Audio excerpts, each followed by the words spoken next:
जय जगन्नाथ दर्शक बंधु साई ज्ञान मंदिर को आपण को स्वागत जनाऊँ।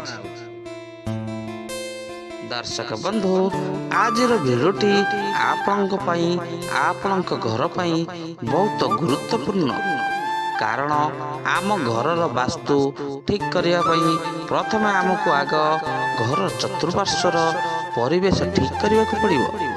आउ यही सब ठीक करने आम घर चारिपाखे किछि किछि गछ लगाइबा पड़ो जार प्रभाव आम घर उपर पड़ो। दर्शक बंधु आज आम जानिबा केतोटी गछ बा वृक्ष जहाँ को वास्तु अनुसार लगाइबा द्वारा घरे सकारात्मक शक्ति प्राप्त हेबो।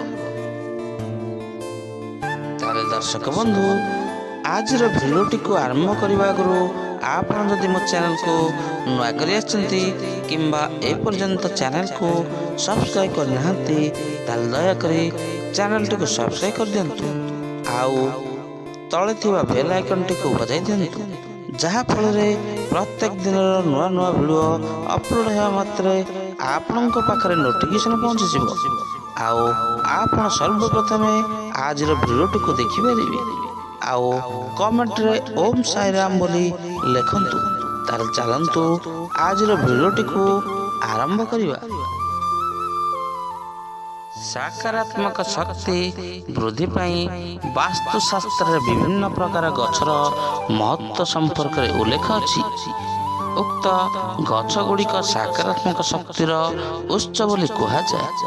तेबे वास्तु नियम अनुसार घर मुख्य द्वार क्यों सब गछ रखिपारे ताले आसंतु दर्शक बंधु आज आम जानिनेबा। दर्शक बंधु चलंतु प्रथमे जानिनेबा तुलसी गछ विषय। धार्मिक और वास्तु नियम अनुसार तुलसी गछ बहुत गुरुत्वपूर्ण। एहाकू सकारात्मक शक्तिर उत्स भाव में विवेचना करा जाए। तुलसी गछ द्वारा घर आखपाखर परिवेश सुगंधित रहिबा सहित यह एक सकारात्मक शक्ति एवं धन संपद को आकर्षित करिथाए। तेणु तुलसी गछ घर पाई भाग्यशाली बोली विवेचना करा जाए। मल्ली घरर सकारात्मक शक्ति वृद्धि पाई मल्ली बेस लाभदायक। एहार सुगंध शरीर एवं मन को सतेज रखि थाए।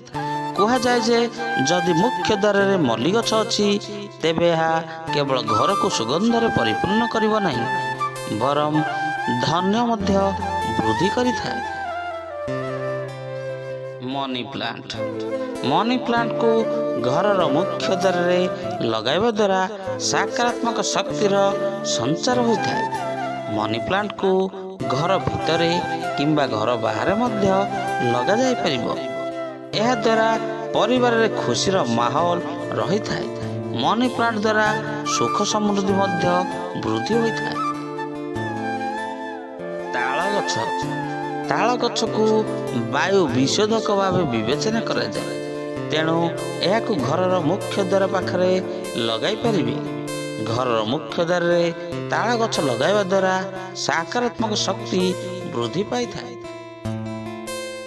फर्न गछ देखिबा पई जेतिकी सुंदर घर पई सेतिकी भाग्यशाली मध्य होइताए। बोस्टन फर्न गछ को घरर मुख्य द्वार रे आपण सजाई रखि परिबे। एहा द्वारा घर को सकारात्मक शक्ति प्रवेश करिथाए आउ एहा सहित घरे सुख समृद्धि मध्य वृद्धि होइथाए।